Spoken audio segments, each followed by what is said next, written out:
जय हिंद दोस्तों, आज से हम लोग घटना चक्र को बिल्कुल यूनिक और बिल्कुल अलग तरीके से पढ़ेंगे।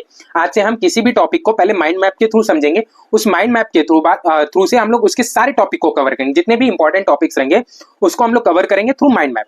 उसके बाद उसके प्रीवियस ईयर क्वेश्चंस को देखेंगे, चाहे वो यूपीपीसीएस में पूछा गया हो या फिर आरओ और एआरओ में पूछा गया हो, तो हम लोग सारे उसके जो प्रीवियस ईयर क्वेश्चंस हैं उनको देखेंगे, जो हिंदी और इंग्लिश में भी होगा।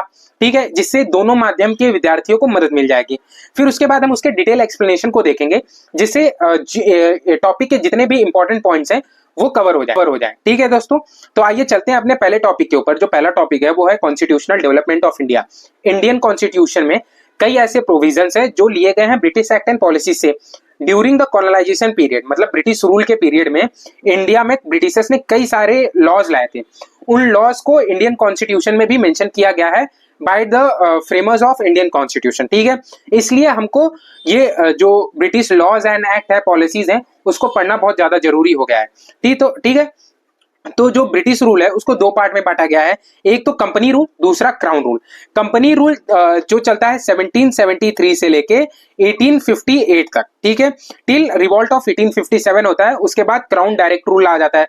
तो डायरेक्ट रूल तब आता है government of India act 1858। Government of India act 1858, उस गवर्नमेंट ऑफ इंडिया एक्ट 1858 से लेके 1947 तक कौन रूल करता है? क्राउन रूल करता है, यानी ब्रिटेन की पार्लियामेंट डायरेक्ट इंडिया में रूल करती है। तो आज के वीडियो में, आज के लेक्चर में सिर्फ हम लोग पढ़ेंगे कंपनी रूल। तो कहां से कहां तक पढ़ेंगे हम लोग? 1773 से लेके 1858 तक पढ़ेंगे। ठीक है, तो आप सबको पता है कि जब इंडिया और यूरोप के बीच में जो डायरेक्ट ट्रेड रूट था, जब अरब्स का कंट्रोल बढ़ जाता है उस ट्रेड रूट पे, तो इंडिया और यूरोप के बीच में जो डायरेक्ट ट्रेड रूट था वो बंद हो जाता है।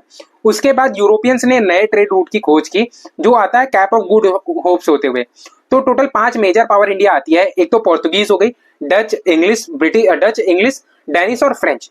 तो पोर्तुगीज जो रहते हैं वो सबसे पहले आते हैं और सबसे लास्ट में पोर्तुगीज ही जाते हैं। ठीक है, ब्रिटिशर्स जो आते हैं 1600 में, उनकी कंपनी स्टैब्लिश हो जाती है 1600 में, और वो इंडिया आते हैं 1608 में और पहुंचते हैं जहांगीर के कोर्ट में। वहां पे जाने के बाद उनसे मांग करते हैं कि हमको फैक्ट्री स्टैब्लिशमेंट करने के लिए एक जगह दीजिए।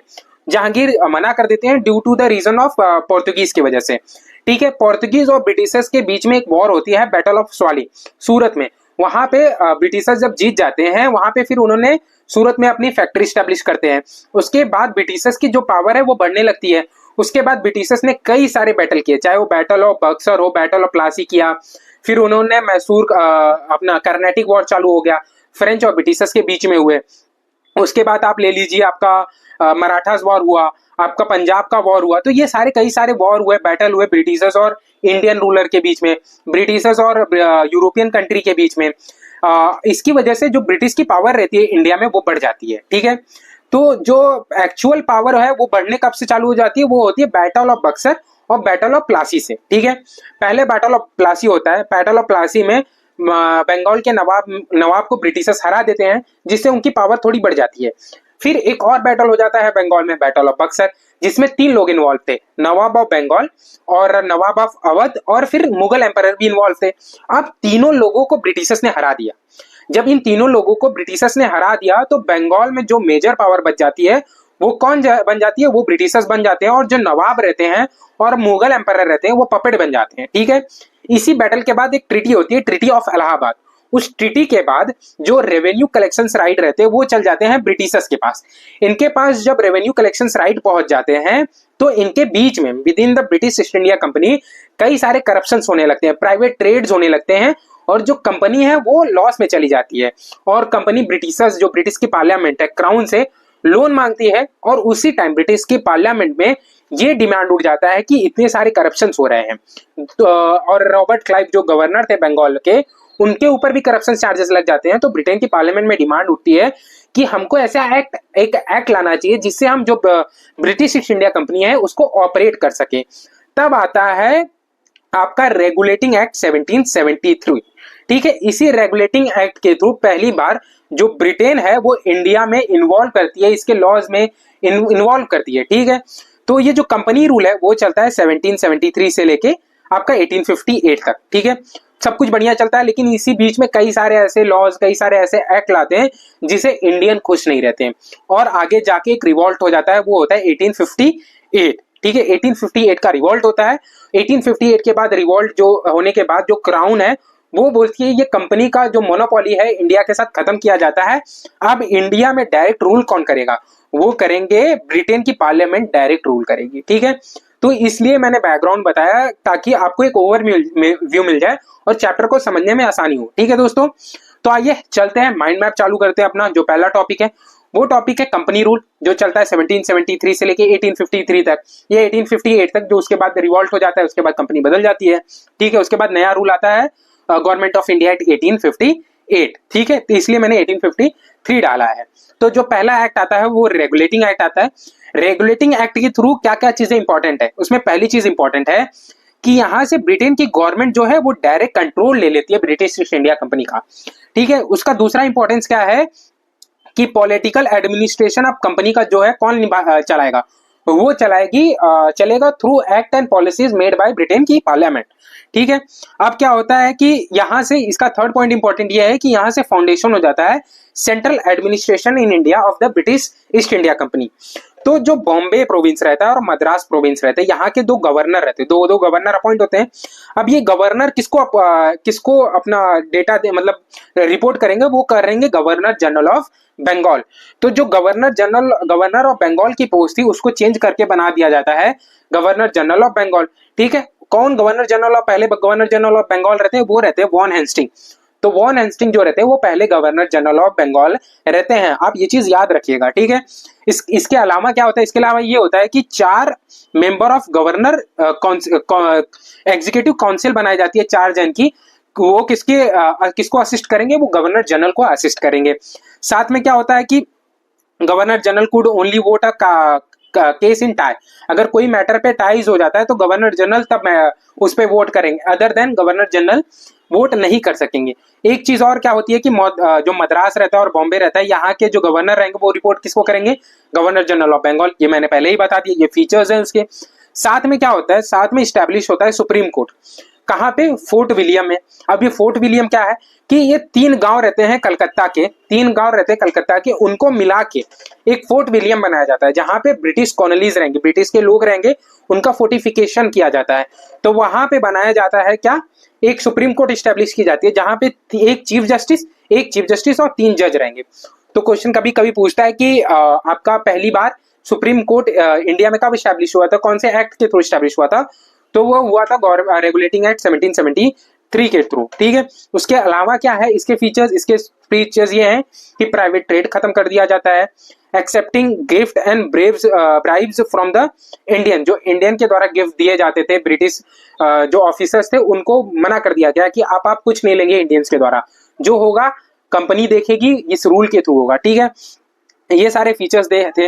अब इसमें इस तरह के क्वेश्चंस पूछे जाते हैं जो अभी आगे जाके हम सॉल्व करेंगे, ठीक है दोस्तों। आइए फिर दूसरा एक्ट कौन सा आता है, वो एक्ट आता है पिट इंडिया एक्ट 1784। पिट इंडिया एक्ट में क्या रहता है कि जो कंट्रोल रहता है ब्रिटिश गवर्नमेंट का ओवर ईस्ट इंडिया कंपनी, उसको रिफाइन किया जाता है। यानी जो रेगुलेटिंग एक्ट आया था उसमें कई ऐसे प्रोविजंस थे जो, यानी जुडिक्शन बोल लो कि जो सुप्रीम कोर्ट का ज्यूडिक्शन हो, गवर्नर जनरल का ज्यूडिक्शन हो, या फिर जो वो 4 काउंसिल मेंबर थे उनके जो ज्यूडिक्शन है, उनकी पावर है, वो उस रेगुलेटिंग एक्ट में नहीं बताई गई थी। इसलिए लाया गया था पिट इंडिया एक्ट, जिसमें उनके ज्यूडिक्शन और उनके पावर को बताया गया कि सुप्रीम कोर्ट का ज्यूडिक्शन क्या है, किन मैटरों में सुप्रीम कोर्ट रह सकती है, किन मैटरों में नहीं इंटरफेयर करेगी, गवर्नर जनरल का पावर कितना है कितना नहीं है, इस पिट इंडिया एक्ट के थ्रू बताया गया। आइए इसके फीचर्स देखा जाए। पहला फीचर्स क्या है कि कोर्ट ऑफ डायरेक्टर्स स्टैब्लिश किया गया और बोर्ड ऑफ कंट्रोल स्टैब्लिश किया गया, ठीक है। अब ये यहाँ पे डुअल गवर्नमेंट स्टैब्लिश करने की कोशिश की गई। कोर्ट ऑफ डायरेक्टर क्या हैंडल करेगा, वो करेगा कमर्शियल अफेयर्स, और बोर्ड ऑफ कंट्रोल क्या मैनेज करेगा, वो करेगा पॉलिटिकल अफेयर्स, ठीक है। अब बोर्ड ऑफ कंट्रोल जो रहेगा वो 6 मेंबर बॉडी रहेगी, जो सिविल मिलिट्री अफेयर्स देखेगा, एडमिनिस्ट्रेटिव अफेयर देखेगा, ठीक है। जो डायरेक्ट रिपोर्ट किसको करेगा, ब्रिटेन की पार्लियामेंट को करेगा। तीसरी चीज इंपॉर्टेंट क्या इसमें कि for the first time company territory were officially called British provisions. तो जो कंपनी के द्वारा टेरिटरी, चाहे वो सब्सिडी अलायंस के थ्रू ली गई हो, चाहे डॉक्ट्रिन ऑफ लैप्सेस की थ्रू ली गई हो, या फिर कई सारे जो एक्वायर किए थे ब्रिटिश ईस्ट इंडिया कंपनी ने टेरिटरी, अब वो ब्रिटिश प्रोविंस हो गए, ठीक है। अब इसमें चौथी चीज क्या थी कि allowed the Christian missionaries to enter in India separate enlightenment, तो मिशनरीज को एंटर करने के लिए दे दिया गया। लेकिन हालांकि पूरी तरह से जो मिशनरीज वो इंडिया में आए थे वो आए थे 1833 में। तो अगर क्वेश्चन में पूछ दिया कि मिशनरीज इंडिया में पहली बार पूरी तरीके से कब आए, तो वो आए थे चार्टर एक्ट 1833 के द्वारा, जो हम आगे जाके देखेंगे। प्रमोटेड द वेस्टर्न एजुकेशन, ठीक है, ये सारी चीजें थी। अब आते हैं पीटी इंडिया एक्ट 1786, ये इसमें जो प्रोविजंस मिसिंग थे इसमें मेंशन किए गए। उसके बाद आता है चार्टर एक्ट 1833। 1833 में एक चीज बहुत इंपॉर्टेंट थी कि वेस्टर्न एजुकेशन को प्रमोट करने के लिए ब्रिटेन की पार्लियामेंट ने एक अथॉरिटी दी थी कि ब्रिटिश ईस्ट इंडिया कंपनी सालाना 1,00,000 रुपए फिक्स्ड अमाउंट देगी to promote the western education in the India, ठीक है। तो ये इंपॉर्टेंट टॉपिक है फ्रॉम द चार्टर एक्ट 1833। फिर चार्टर एक्ट 1833 आता है, तो यूनिफॉर्म लॉ लाया जाता है, होल ब्रिटिश इंडिया में लाया जाता है, यूनिफॉर्म लॉ लाया जाता है। और इसमें क्या है कि गवर्नर जनरल ऑफ बंगाल और गवर्नर जनरल ऑफ इंडिया, तो जो चार्टर एक्ट 1833 रहता है वहां से क्या होता है कि गवर्नर जनरल ऑफ जो बंगाल था उसकी पोस्ट चेंज करके बनाई जाती है गवर्नर जनरल ऑफ इंडिया। तो ये इंपॉर्टेंट टॉपिक है, आप इस टॉपिक को बिल्कुल नोट डाउन कर लीजिएगा। और क्या है कि Lord William Bentinck became the first governor general of India. तो इंपॉर्टेंट पॉइंट क्या है कि who was the first governor general of India, तो विलियम बेंटिक। सो जो आपका पॉलिटी के साथ मैंने हिस्ट्री भी कवर करा दिया कुछ टॉपिक्स। तो फिर चार्टर एक्ट 1853 देख लेते हैं, जो लास्ट चार्टर रहता है। इसके बाद आता है गवर्नमेंट ऑफ इंडिया एक्ट 1858 आ जाता है। अब इसके थ्रू क्या है कि allowed the Indian to complete civil service exam. अच्छा, इसी के थ्रू एक सेक्शन है, सेक्शन नंबर 40, ठीक है। उस सेक्शन नंबर 40 में मेंशन था कि हम इंडियंस को जो इंडियंस है उसमें डिस्क्रिमिनेशन नहीं कर सकते। इसी सेक्शन के चलते इंडिया जो ब्रिटिश सिविल सर्विस थी उसमें इंडियन लोगों को अलाउड किया गया to give the exam and participate in the civil service, ठीक है। Introduce to the open competitive examination, ठीक है। Started the legislative executive function, governor general and council establish की गई। आइए, ये सारी चीजें इंपॉर्टेंट थी जो हमने माइंड मैप के थ्रू समझ लिया है। अब हम ये समझेंगे कि इसके प्रीवियस ईयर क्वेश्चन किस तरह से बनते हैं और क्या क्या कौन कौन से क्वेश्चन पूछे गए हैं, ठीक है। आइए पहले क्वेश्चन की तरफ बढ़ते हैं। आज का पहला क्वेश्चन क्या है, which of the following act the provisions was made for the establishment of supreme court in Calcutta. तो कलकत्ता, जो कलकत्ता है वो कलकत्ता हुआ। कलकत्ता में जो सुप्रीम कोर्ट इस्टेब्लिश हुआ था वो कौन से एक्ट के थ्रू इस्टेब्लिश हुआ था, वो हुआ था रेगुलेटिंग एक्ट 1773 के थ्रू। मैंने जैसे बताया कि फोर्ट विलियम था, फोर्ट विलियम में कोर्ट इस्टेब्लिश होता है जिसमें 3 जज होते हैं प्लस एक चीफ जस्टिस होता है। एलिजा एम्फे जो रहते हैं वो पहले चीफ जस्टिस बनते हैं। आगे जाके डिटेल एक्सप्लेनेशन हम लोग देखेंगे।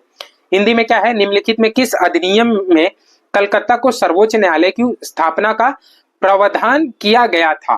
तो कलकत्ता में सर्वोच्च न्यायालय की, कलकत्ता में जो सर्वोच्च न्यायालय बनाया गया था वो कौन से प्रोविजन से आया था, तो वो आया था रेगुलेटिंग एक्ट 1773 के थ्रू।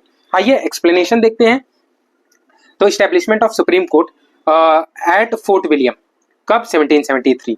तो regulating act 1773 was landmark establishment pass by the British parliament, जहां से जो कंपनी को अब रूल कौन कर रहा है, ब्रिटेन की पार्लियामेंट ऑपरेट कर रही है, ठीक है।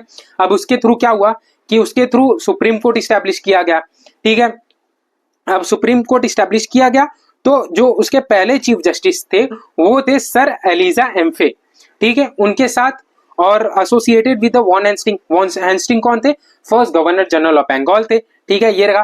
His tenure was the several controversy specially regarding the trials executive, ठीक है। एक ट्रायल था उनका राजा नंद कुमार 1775 में, जिससे ये कंट्रोवर्सी भी क्रिएट हुई थी। तो इंपॉर्टेंट पॉइंट है जो शायद ही आपको पता होगा, ठीक है। आगे बढ़ते हैं, इसमें कुछ चीजें और थी। The supreme court was vested the original jurisdiction in the civil, criminal and matters of, किसके मैटर्स में, matters of only British subject.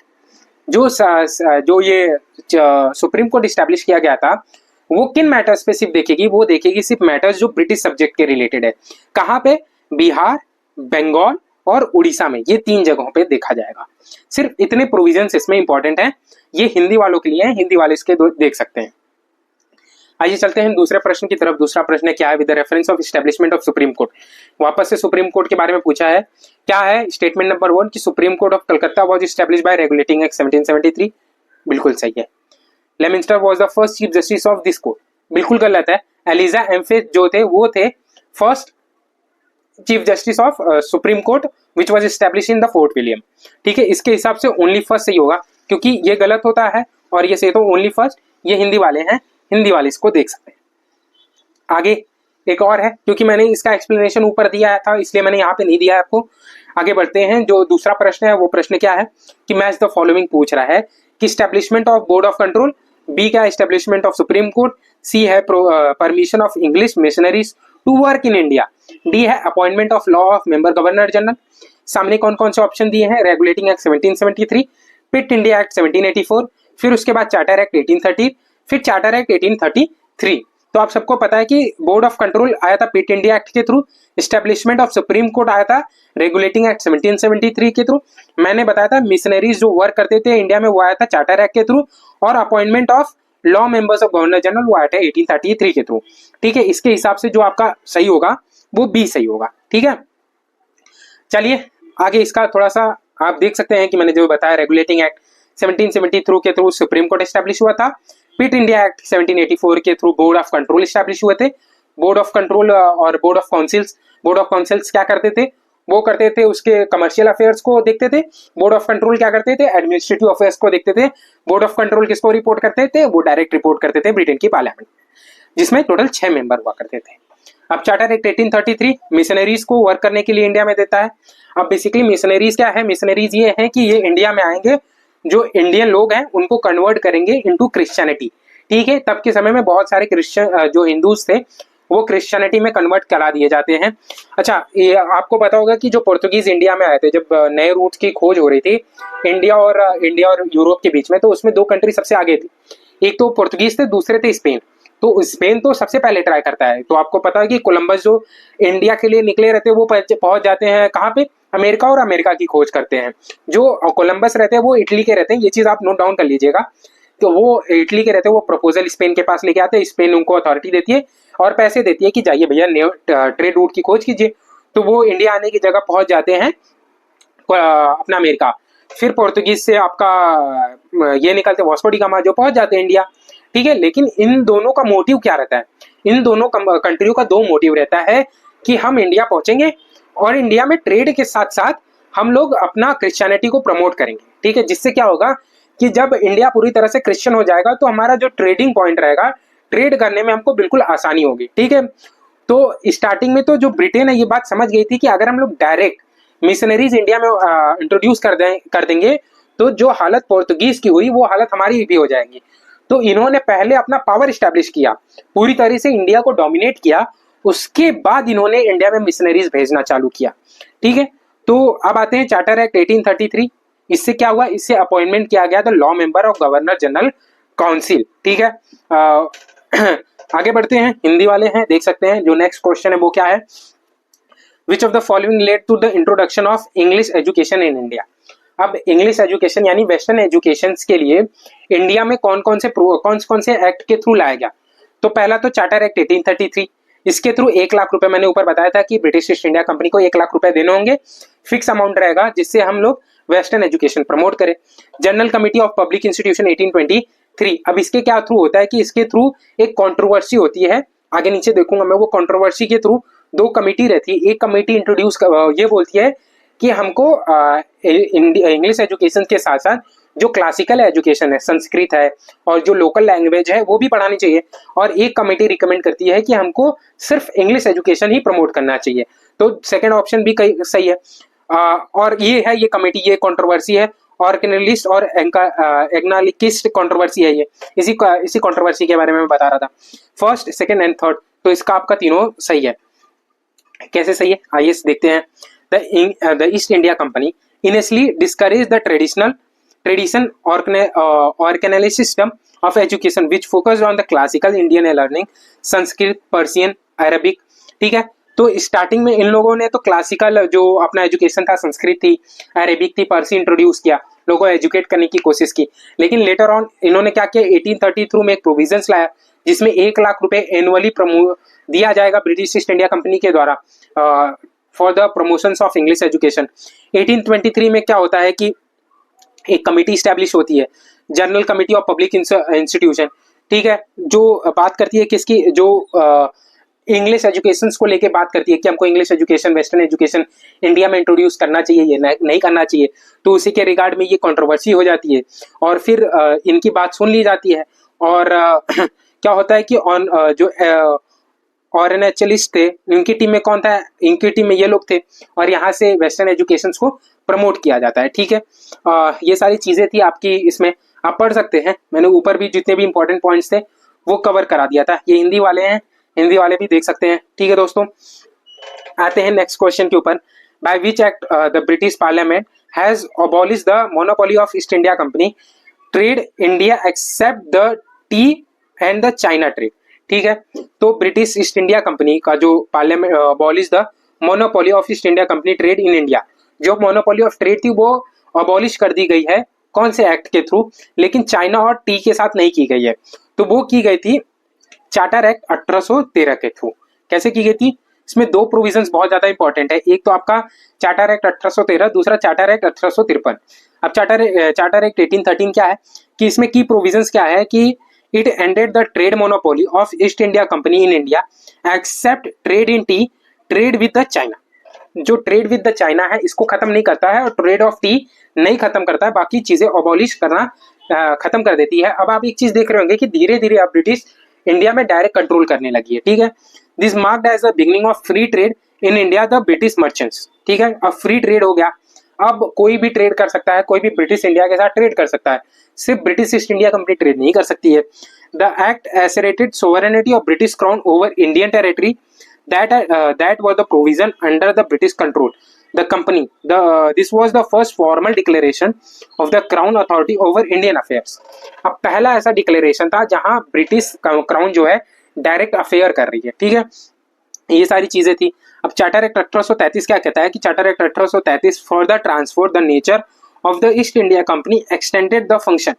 ये सारी चीजें थी कि it abolish the east India company remaining commercial function completely. तो कुछ commercial power जो बची कुछ थी वो भी 1800 आपका 33 के थ्रू खत्म कर दिया जाता है।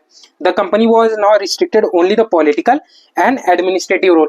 अब कंपनी को जो है रिस्ट्रिक्ट कर दिया, कहाँ तक? सिर्फ पॉलिटिकल और एडमिनिस्ट्रेटिव तक। ठीक है, और this was also earlier step toward legal uniform administrative centralisation across British Indian territory. अब सारी चीजें सेंट्रलाइज करने की कोशिश की जा रही है जितनी भी ब्रिटिश टेरिटरी थी इंडिया में, यानी जितने भी territory British East India company ने ऑक्यूपाई किए गए थे, जिसको ब्रिटिश प्रोविंस बोला जाने लगा, अब उसको सेंट्रलाइज करने लगे, यानी ब्रिटिश कंट्रोल ब्रिटिश के क्राउन के हाथ में ब्रिटिश क्राउन के अंडर आने लगा। आज का जो एक और है प्रश्न इंपॉर्टेंट है, consider the following statement about the charter act 1833। अब चार्टर एक्ट 1833 के बारे में देखते हैं। It ended the trade monopoly of East India company except trade with the China. बिल्कुल सही है, ऊपर पढ़ा हमने। It asserted the sovereignty of British crown Indian territory held by the company. बिल्कुल सही है, सोवरेनिटी ऑफ ब्रिटिश क्राउन होने लगता है, ब्रिटिश कंपनी को धीरे धीरे साइडलाइन किया जाने लगा। थर्ड है the revenue of India was now controlled by the British Parliament। नहीं, रेवेन्यू अभी भी control British East India company के द्वारा किया जा रहा है। एडमिनिस्ट्रेटिव किसके द्वारा किया जा रहा है? वो अभी भी ब्रिटिश ईस्ट इंडिया कंपनी के द्वारा किया जा रहा है। इसलिए आपका ओनली फर्स्ट एंड सेकंड सही रहेगा, तो फर्स्ट एंड सेकंड ओनली। आइए देखते हैं क्या statement number 1। Company trade monopoly were intended abolished except tea and China. जो ट्रेड विद द टी है और चाइना के साथ, उसको अबॉलिश नहीं किया जाता है। स्टेटमेंट नंबर 2 क्या कहता है कि it act asserted the British Crown sovereignty over Indian territory under the company rule। sovereignty establish की गई ब्रिटिश क्राउन की अंडर द इंडियन टेरिटरी। ठीक है, स्टेटमेंट नंबर 3 इनकरेक्ट है। पहले बताया कि 1858 के बाद जो है रेवेन्यू कलेक्शंस का पार्टिसिपेशन हो जाता है ब्रिटिश क्राउन का इंडिया में। ठीक है, इंडियन एडमिनिस्ट्रेशन ट्रांसफर्ड। अब 1858 के थ्रू क्या होता है कि इंडियन एडमिनिस्ट्रेशन ट्रांसफर कर दिया जाता है ब्रिटिश क्राउन को। New office of secretary establish हो जाती है। Cabinet rank positions in the British government. ठीक है, एक रेवेन्यू एडमिनिस्ट्रेशन मैटर होता है जिसको एक हेड करेगा कौन? जो रहेगा ब्रिटिश गवर्नमेंट में मिनिस्ट्री पोजीशन पे। ठीक है, ये सारी चीजें थी। आज का जो लास्ट क्वेश्चन है वो देखते हैं। Which act was the first time made it possible for the Indian to take some their share in the administrative in the their country. तो ऐसा कौन सा प्रोविजंस है ठीक है, आगे इसमें रहता है, तो इसमें ये रहता है कि 1833 का जो चार्टर एक्ट रहता है, इसके थ्रू सेक्शन नंबर आपका सेक्शन नंबर कितना था 87, और सेक्शन नंबर 87 के थ्रू ये डिसाइड होता है कि अब जो section number 87 sorry section number 87 है, उसमें ये मेंशन है कि no person of Indian origin यानी British crown subject shall be disqualified of any post of office under the British East India Company on the basis of religious, place of birth, descent of the color। तो कोई भी Indian administrative में participate करने से कोई नहीं रोक सकता है इंडियन को। ये सेक्शन नंबर 87 बोलता था। इसी सेक्शंस के चलते ब्रिटिश कंपनी को अलाउ करना पड़ता है ब्रिटिश एडमिनिस्ट्रेशन में, यानी जो सिविल एग्जाम रहता है उसमें इंडियन पार्टिसिपेशन को। ठीक है, ये सारी चीजें इंपॉर्टेंट थी, आप इसको देख सकते हैं। ठीक है दोस्तों, आज के लिए बस इतना ही। ठीक है, आप ऐसे ही हमारे साथ बने रहिए। हमारे कई सारे इनिशिएटिव जो टेलीग्राम पे चल रहे हैं, जैसे कि डेली हम मेंस की प्रैक्टिस कराते हैं, आशीष सर उस पर खुद मेंस के क्वेश्चन डालते हैं, डेली 1 से 2 क्वेश्चन डाला जाता है, फिर उसको हम इवेल्युएट करते हैं और आपको बेस्ट तरीके से हम उसको प्रोवाइड कर सकते हैं कि आप उसमें क्या चेंजेस कर सकते हैं। प्लस साथ में फ्री टेस्ट सीरीज हम लोग प्रोवाइड कर रहे हैं, और आप सभी का बहुत बहुत धन्यवाद। हमारे अभी रिसेंट टेलीग्राम पे 1000 सब्सक्राइबर हो गए, और हमारे चैनल